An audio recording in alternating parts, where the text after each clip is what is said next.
제일 사람들이 이제 많이 궁금해하고 하는 게 내가 과연 돈을 받을 수 있냐. 그런 경우에 제일 중요한 거는 만큼 중요한 게 없다. 아주 좀 쉽게 풀이하는 법률 상식.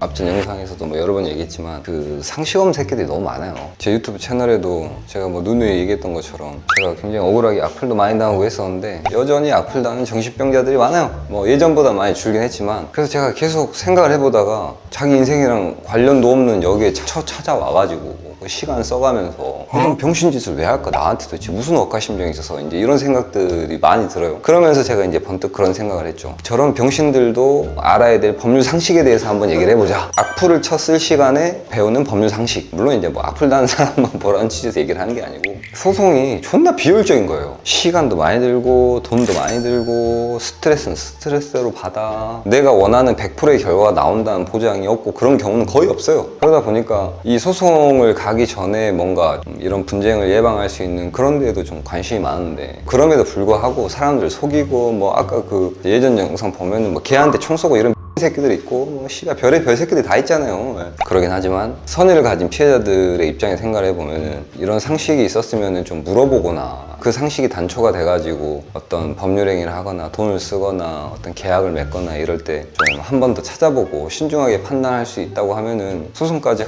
가지 않고도 자기 뭐 권리나 재산을 지킬 수 있는 좋은 방법일 텐데 뭐 그런 데는 별로 관심도 없고 사람들이 솔직히 말해서 존나 인생에 아무 짝에도 쓸모없는 쓰잘데기 없는 정보나 쓰레기 같은 가짜 뉴스에 너무너무 많은 시간을 소비하고 있는 것 같다는 생각에 뭐 그런 생각이 들었어요. 그래서 제가 이제 변호사 생활을 하면서 그런 관점에서 좀 알아두면 좋을 만한 것들을 아주 좀 쉽게 풀이하는 법률 상식. 오늘의 첫 번째 주제는 가압류와 관련된 가압류. 그 사람들이 가압류가 뭔지 잘 모르는 사람도 많은데 분쟁이 발생하면은 가압류만큼 중요한 게 없다는 걸 꼭 인지를 하셔야 돼요. 가압류만큼 중요한 게 없다. 왜냐면은 많은 분쟁에 있어서 대부분 경우는 거의 상당 부분이 돈과 관련된 거예요. 돈. 그게 직접적으로 돈을 빌려주거나 뭐 못 돌려받거나 이런 관계만 있는 게 아니고 결국에는 돈인 경우가 태반이란 말이에요. 돈을 빌려줬는데 못 받고 이게 가장 일반적인 거죠. 아니면 뭐 물품을 공급을 했는데 뭐 돈을 안 준다든지. 그 경우에 있어서 제일 사람들이 이제 많이 궁금해하고 하는 게 내가 과연 돈을 받을 수 있냐 뭐 그런 거 아니에요. 사기를 당한 피해자들도 마찬가지고 결론은 돈 줄 놈이 없으면 못 받는 거예요. 그건 진리예요, 진리.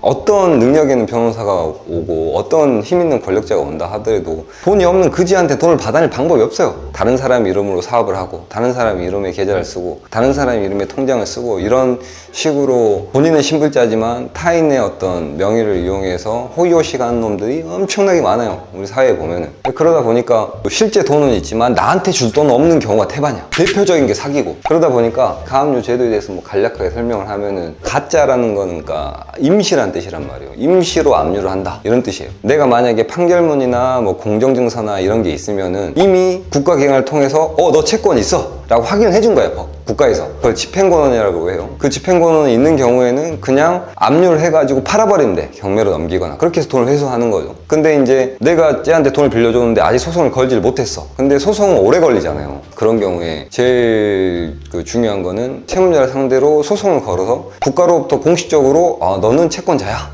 돈을 받을 권리가 있어 라는 걸 확인을 받아야지 그제서야 비로소 집행 절차에 넘어갈 수 있단 말이에요. 그러니까 집행이란 결국엔 경매라고 생각하면 돼요. 채무자가 가지고 있는 재산을 팔아서 받아야 될 돈을 받는다 이거죠. 그러니까 가압류는 이제 뭐 여러 가지 의미가 있긴 하지만 가장 대표적인 의미는 그런 거예요. 내 친구가 돈을 안 갚아가지고 이제 저 새끼 하나 계속 끌려다니다가 결국엔 내가 소송을 걸어야 되는 상황이 됐어. 소송을 걸 당시만 해도 얘가 돈이 있었어. 통장에 뭐 한 1억 정도 꽂혀놨다든지 숨겨놨다든지 이렇게 돈이 있는 상태에서 소송을 할 당시에는. 근데 소송을 하다가 왠지 얘가 당연히 나한테 패소할 것 같으니까 그 통장에 있는 돈을 빼가지고 현금으로 땅에 묻어버렸다고 생각을 해봐요. 그래가지고 개고생해가지고 한 2년 동안 소송해가지고 결국에는 법원에서 판결을 받았어. 결국에는 원고가 피고에게 받을 채권이 있다. 그러니까 피고는 원고한테 돈을 갚아라 라는 판결이 딱 확정이 됐다고 하면은 그때 가가지고 이제 그제서야 그 판결문을 들고 법원에 찾아가가지고 내가 이렇게 받을 채권이 있으니까 이 새끼 재산을 경매에 넘겨주세요. 재산을 경매에 넘기면 누군가 살 거 아니야. 그럼 사면서 그 낙찰 대금을 법원에다 넣으면은 그 돈을 내가 받는 거란 말이에요. 근데 이제 막상 2년 동안 개고생해갖고 소송해서 가가지고 딱 돈을 받으려고 하니까 개털이야.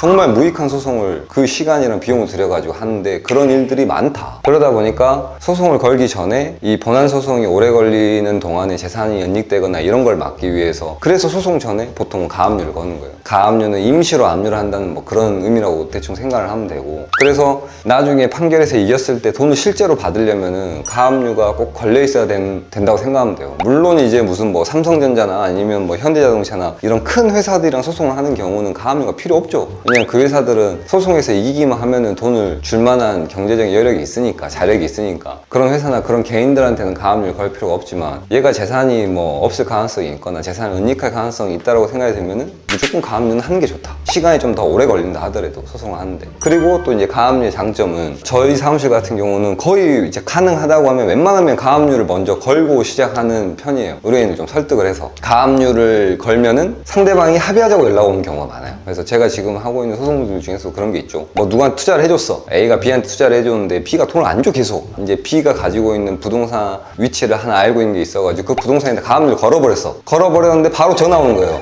왜냐면은 B가 그 부동산을 팔려고 내놨거든. 지금 매도를 하려고 내놨거나 아니면 임차인을 받으려고 한 상황이었었는데 가압류가 딱 걸려버리니까 살 사람이나 임차인들이 뭐야 씨발 이거 부동산에 가압류 걸렸는데 나 이거 해결 안 해주면 못 들어와, 이렇게 나와버리면은 채무자 입장에서는 그 부동산을 팔거나 세입자를 받으려면 이 가압류를 풀어야 되는 거예요. 근데 가압류를 푸는 방법은 둘 중에 하나예요. 채권자랑 협의를 해서 취하를 시키든가, 아니면 해방공탁금이라고 해서 그 가압류 인용된 금액만큼 법원에다 공탁을 시켜놓는 거야. 그러고 풀어주는 거예요. 그럼 근데 해방공탁금을 낼 거면 그 돈을 그냥 주면 되지, 왜 그런 짓을 하냐고. 물론 이제 그게 필요한 경우도 있지만, 그러다 보니까 이 가압류도 굳이 끝까지 가지 않고도 분쟁이 해결되는 경우가 많아요. 저희 사무실에서 했던 것 중에 뭐 받을 채권이 한 40억 정도 됐었는데 가압류를 적절하게 잘 걸어가지고 그래도 한 뭐 30억 가까이 회수하고 그런 사건도 있었고, 합의해가지고 이제 가압류를 풀어주고 돈을 받고 이런 식으로 한 거죠. 근데 이제 이 가압류 제도도 문제가 존나 많아요. 법원 입장에서는 채권자가 가압류를 걸었어. 부동산에 대해서 가압류 신청이 딱 들어왔는데 채무자한테 전화해가지고 너 가압류 들어왔는데 이거 동의하냐? 이렇게 물어볼 수가 없잖아. 왜냐면 알게 돼버리면 팔아버릴 거 아니야, 채무자가. 이런 밀행성이 있단 말이에요, 가압류 자체는.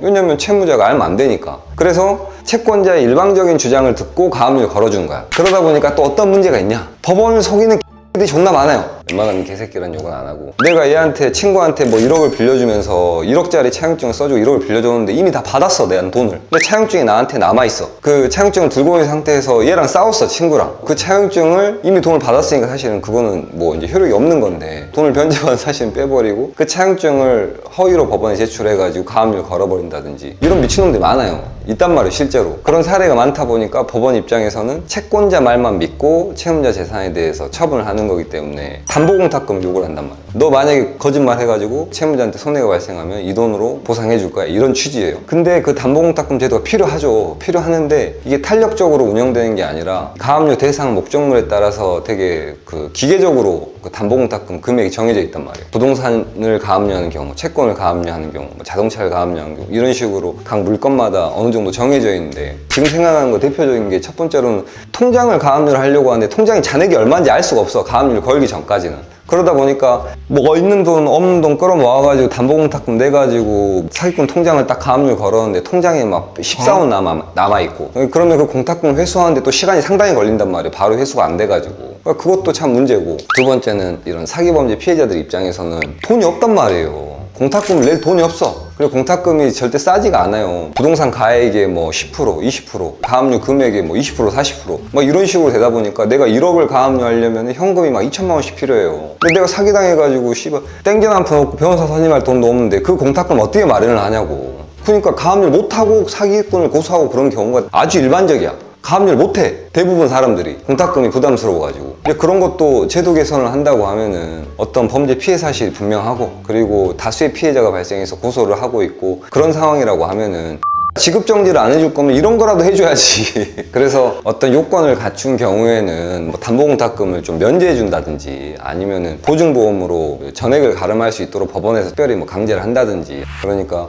그 가압류 제도만큼 중요한 게 없다. 그리고 아까 얘기했던 것처럼 가압류를 적절하게 운 좋게 잘 걸면은 끝까지 소송을 가지 않고도 문제를 해결할 수 있는 경우가 많이 있다. 실제로 그런 경우가 많고 저도 그런 일들을 많이 겪었고 가압 신청서를 어떻게 내고 어떻게 하고 이 절차적인 거 이런 건 어렵지만 어려워요. 그런 거는 뭔가 분쟁이 생겼을 때 저 새끼가 나한테 돈을 안 주고 뭔가 돈을 숨길 것 같다. 완전히 거지가 아니라고 하면은 꼭 가압류를 먼저 거는 게 좋다. 그러니까 상식적으로 좀 알아두면 좋은 내용이에요, 이거는. 그래도 뭐 나중에 살다 보면은 저 천변호사 저 새끼가 뭐 이상한 뭐 방망이 들고 뭐 가압류 얘기를 했었는데 가압류가 뭐지? 이것만 해도 이게 도움이 될 수도 있다고.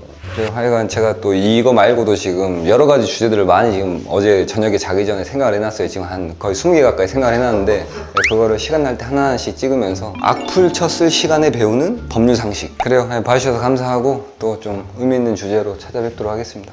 봐주셔서 감사합니다.